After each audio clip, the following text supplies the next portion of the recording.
Konnichiwa, welcome to Japan.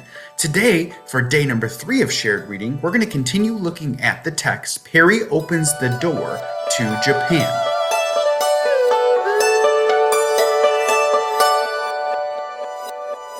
American President Millard Fillmore to the Emperor of Japan.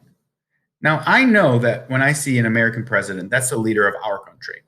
So I'm going to assume that the Emperor of Japan is the leader of their country.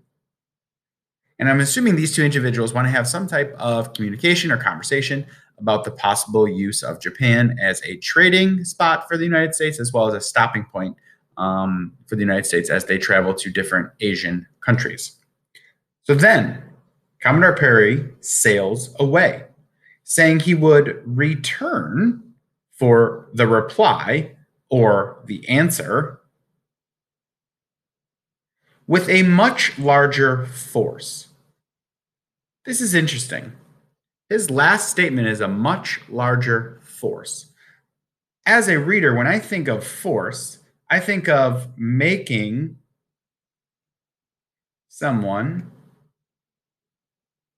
do something. Now, in a weird way, I think this was Commodore Perry making a threat to Japan to force them to make sure that this deal actually comes true.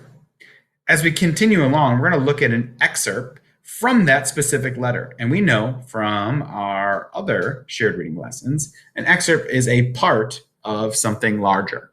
So we're going to read an excerpt from President Fillmore's letter to the Emperor or leader of Japan on November 13th, 1852. It says, "I am desirous that our two countries should trade with each other for benefit both of Japan and the United States." First thing I'm noticing is this word desirous. Now, I'm not too sure about what that specifically means, but I noticed that there's a word that I kind of do know, desire. Now, if I desire something, like I desire hair, I really want it. So I'm going to assume that this is Fillmore saying he really wants this trade with Japan to actually happen. And he even says that it's going to be beneficial for both Japan and the United States. So he's trying to persuade him that it's going to be good for both sides. "Our steamships burn a great deal of coal. We wish that our steamships and other vessels should be allowed to stop in Japan and supply themselves with coal, provisions, and water. They will pay for them. These are the only objects for which I have sent Commodore Perry with a powerful squadron to pay a visit." Now, again, I want to focus our attention to the fact that Fillmore says they have a powerful squadron. When I think of a squadron, I think of a unit of military. And if we go back to the top paragraph, they're going to come back with a force. So again, I think this is the United States in a weird way threatening Japan to come up with and accept this plan. Let's continue reading paragraph 7. So, Perry returns in early March of 1854 with 9 ships, 100 guns, and a crew of close to 1,800 people. The Japanese felt that they had to agree to the American demands. Now, this is that they were forced to do something that they probably didn't want. And because of that, a treaty or an agreement between the two nations was signed on March 31st, 1854. American ships would be allowed to stop for supplies and fuel in 2 of Japan's harbors. Some trade would also be allowed. Perry left Japan pleased with what he had done.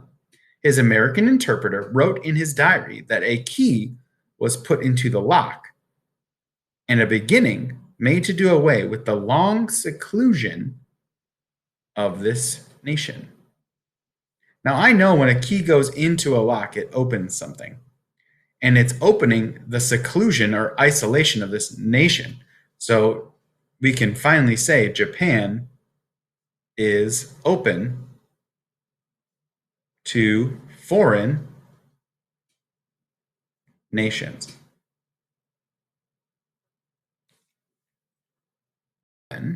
We're going to look specifically at the annotations we made in order to create a main idea statement for these 3 paragraphs. So the ones I kind of want to highlight are the fact that we have a possible threat or the Americans making the Japanese do something. It shows what they possibly wanted, where they wanted to open trade with the Japanese. And then finally, we have the fact that Japan is now open to foreign nations. So now that we know that, we can go ahead and create our main idea statement in our Post-it. I'm going to write